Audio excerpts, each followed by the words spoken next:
जरा ध्यान से सुनो। जिंदगी में सबसे ज्यादा दर्द तब नहीं होता जब कोई तुम्हें छोड़ देता है। असली दर्द तब होता है जब वही इंसान जो कल तक तुम्हें अपनी दुनिया कहता था, आज तुम्हारी जगह किसी और को चुन लेता है। वो जगह जो कभी तुम्हारी थी, वो बातें जो कभी सिर्फ तुमसे होती थीं, वो वादे जो कभी तुम्हारे नाम पर थे, अचानक सब किसी और के हो जाते हैं और तुम बस देखते रह जाते हो। चुपचाप अंदर से टूटते हुए, बाहर से मजबूत बनने की कोशिश करते हुए शायद तुम खुद से यही सवाल पूछ रहे हो, क्या मेरी कोई कीमत नहीं थी?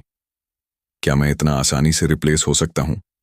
क्या मैं इतना कमजोर था कि वो मुझे छोड़कर आगे बढ़ गया?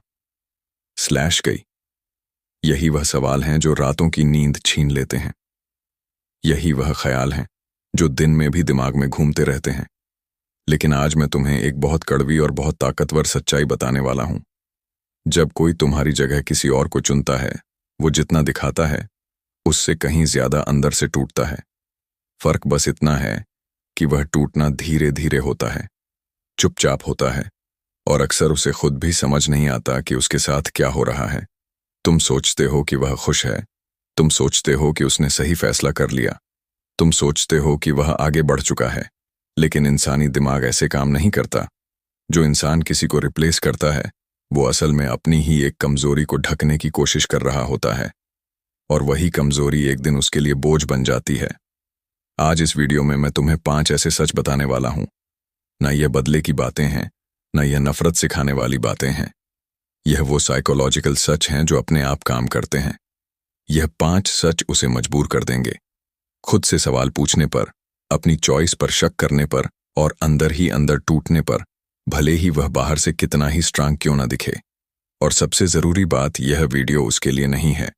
यह वीडियो तुम्हारे लिए है, ताकि तुम समझ सको कि तुम्हारे साथ जो हुआ वो तुम्हारी कमजोरी नहीं थी, ताकि तुम अपने आप को ब्लेम करना बंद कर सको, और ताकि तुम अपनी सेल्फ रिस्पेक्ट, अपनी वैल्यू और अपनी मेंटल पावर वापस ले सको। अगर आज तुम्हारा दिल भारी है, अगर तुम्हें लग रहा है कि तुम्हें रिप्लेस कर दिया गया, अगर तुम्हें लग रहा है कि तुम कम पड़ गए, तो यह वीडियो आखिर तक देखना, क्योंकि हो सकता है आज तुम्हें टूटा हुआ महसूस हो रहा हो, लेकिन सच यह है, खेल अभी खत्म नहीं हुआ है। पार्ट 1, जब कोई तुम्हें रिप्लेस करता है वो असल में क्या दिखाता है। जब कोई इंसान तुम्हारी जगह किसी और को चुन लेता है, तो सबसे पहला ख्याल तुम्हारे दिमाग में यही आता है कि शायद तुम कम पड़ गए, शायद तुम एनफ नहीं थे, शायद तुम्हारे अंदर कोई कमी थी जिसकी वजह से वह चला गया। यह सोच बिल्कुल नेचुरल है। इंसानी दिमाग सबसे पहले खुद को दोष देता है, क्योंकि खुद को दोष देना आसान होता है सामने वाले की रियलिटी देखने से, लेकिन सच थोड़ा अलग होता है। जब कोई तुम्हें रिप्लेस करता है, वह यह नहीं दिखाता कि तुम कम थे, वो यह दिखाता है कि वह खुद अंदर से अनस्टेब है। जो इंसान अपनी इमोशनल ज़रूरतों को समझे बिना एक इंसान से दूसरे इंसान पर कूद जाता है, वह असल में भाग रहा होता है खुद से, अपनी गिल्ट से, अपनी एम्प्टीनेस से। बहुत लोग सोचते हैं कि नया इंसान मिल गया मतलब पुराना चैप्टर बंद हो गया, लेकिन साइकोलॉजी कहती है जो चैप्टर ठीक से बंद नहीं होता वो दिमाग में खुला ही रहता है, और यही खुला हुआ चैप्टर धीरे धीरे उसे अंदर से परेशान करता है। वो बाहर से खुश दिखेगा, वो सोशल मीडिया पर मुस्कुराता हुआ दिखेगा, वो लोगों को दिखाएगा कि उसने सही डिसीजन लिया, लेकिन अंदर अंदर एक सवाल बार बार उठेगा, अगर मैंने सही किया तो मुझे खुद को बार बार साबित क्यों करना पड़ रहा है। तुम्हें रिप्लेस करना असल में एक एस्केप है। एस्केप गिल्ट से, एस्केप रिस्पॉन्सिबिलिटी से, एस्केप उस सच से कि उसने किसी को हर्ट किया है। और इंसान जितना ज्यादा भागता है, उसका दिमाग उतना ही ज्यादा शोर करता है। यहीं से उसकी अंदरूनी बेचैनी शुरू होती है।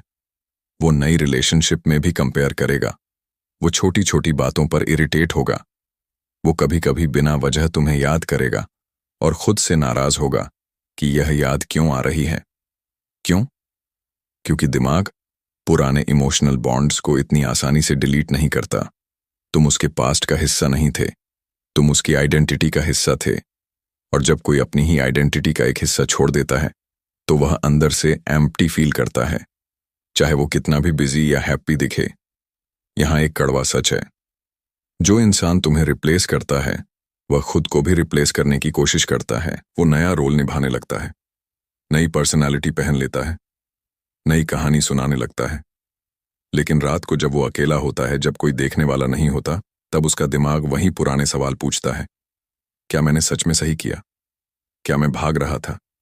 क्या मैंने किसी को खो दिया जो मेरे लिए इंपॉर्टेंट था? और यह सवाल उसे अंदर से कमजोर करते हैं। तुम्हारी सबसे बड़ी गलती यह होगी कि तुम उसे यह दिखाने की कोशिश करो कि वो गलत था, क्योंकि उसे समझाना, आर्ग्यू करना या जस्टिफाई करना, ये सब उसे टेम्परेरी रिलीफ देता है। साइलेंस उसे वो स्पेस देता है जहां उसके सवाल लाउड हो जाते हैं। तुम्हारी खामोशी उसे यह महसूस कराती है कि अब उसके पास कोई एक्सक्यूज नहीं है। अब उसे अपने ही डिसीजंस के साथ रहना पड़ेगा। और यहीं से उसकी असली पनिशमेंट शुरू होती है। कोई ड्रामा नहीं, कोई लड़ाई नहीं, बस उसका अपना दिमाग उसके खिलाफ। इसीलिए याद रखो, तुम्हें रिप्लेस किया जाना तुम्हारी वैल्यू का प्रूफ नहीं है, यह उसके इमोशनल इमैच्योरिटी का प्रूफ है। और जो इंसान इमोशनली इम्च्योर होता है, वो देर सवेर अपने ही फैसलों का बोझ महसूस करता है। अगले पार्ट में हम बात करेंगे उस चीज की जो उसे सबसे ज्यादा परेशान करती है, जब उसे एहसास होता है कि तुम सच में आगे बढ़ रहे हो और बिना किसी शोर के। पार्ट 2, जब उसे एहसास होता है कि तुम सच में आगे बढ़ रहे हो। शुरुआत में जब कोई तुम्हारी जगह किसी और को चुनता है, तो उसके दिमाग में एक अजीब सा कॉन्फिडेंस होता है। उसे लगता है कि उसने सही डिसीजन लिया है। उसे लगता है कि अब उसकी जिंदगी बेहतर हो गई है। और उसे यह भी लगता है कि तुम वहीं के वहीं रह जाओगे, दुखी, कंफ्यूज्ड और शायद इंतजार करते हुए। ज्यादातर लोग यही सोचते हैं। वह मान लेते हैं कि जिसे उन्होंने छोड़ा है वह ज्यादा दूर नहीं जाएगा। या तो वह वापस आएगा या फिर अंदर ही अंदर उसी कहानी में अटका रहेगा। यही सोच उन्हें थोड़ी देर के लिए सुकून देती है, लेकिन असली कहानी तब शुरू होती है जब वह देखता है कि तुम बदल रहे हो। शायद वो यह बदलाव सीधे नहीं देखता, शायद उसे किसी से पता चलता है, शायद वह सोशल मीडिया पर कुछ नोटिस करता है, या शायद उसे बस ये महसूस होता है कि तुम अब पहले जैसे नहीं हो। तुम अब मैसेज नहीं करते, तुम अब सवाल नहीं पूछते, तुम अब उसकी जिंदगी में घुसने की कोशिश नहीं करते। और यही चीज उसके दिमाग में पहला डाउट डालती है। ये इतना शांत क्यों है? ये मुझसे कुछ कह क्यों नहीं रहा? क्या ये सच में आगे बढ़ गया? ध्यान से समझो, इंसान को छोड़ना आसान होता है, लेकिन छोड़े गए इंसान को आगे बढ़ते देखना बहुत मुश्किल होता है, क्योंकि तब उसके फैसले पर सवाल उठने लगते हैं। अगर तुम टूटे रहते, दुखी रहते या बार बार कांटेक्ट करने की कोशिश करते, तो उसके दिमाग में एक बात कंफर्म रहती, मैं इंपॉर्टेंट था, मैं सही था। लेकिन जब तुम शांत रहते हो और अपनी जिंदगी में लगे रहते हो, तो उसका यह कंफर्ट टूट जाता है। उसे लगने लगता है कि शायद तुम उतने वीक नहीं थे जितना वह सोचता था। उसे लगने लगता है कि शायद उसने तुम्हें कम आंका, और यही फीलिंग उसकी ईगो को चोट पहुंचाती है। ईगो इंसान का सबसे नाजुक हिस्सा होती है, और जब ईगो को चोट लगती है तो इंसान बाहर से भले नॉर्मल दिखे, अंदर से बेचैन हो जाता है। वो तुम्हें कैजुअली याद करने लगता है। वो अपनी नई जिंदगी को तुमसे कंपेयर करने लगता है। वो खुद से पूछने लगता है कि क्या सच में यह सब वर्थ था? और सबसे इंटरेस्टिंग बात, वो यह सब किसी को दिखाता नहीं है। वो बाहर से हंसता है, मजाक करता है, बिजी दिखता है, लेकिन अंदर से वो अपने ही थॉट्स से लड़ रहा होता है। क्योंकि इंसानी दिमाग को एक चीज सबसे ज्यादा परेशान करती है, बीइंग रिप्लेसेबल। जिस दिन उसे लगता है कि तुम भी उसे रिप्लेस कर सकते हो, उसी दिन उसकी सुपरिटी टूट जाती है। अब तुम उसके लिए वो इंसान नहीं रहते जो हमेशा अवेलेबल था। अब तुम वो नहीं रहते जो हर हाल में इंतजार करेगा। अब तुम एक अलग कहानी बन जाते हो, और वही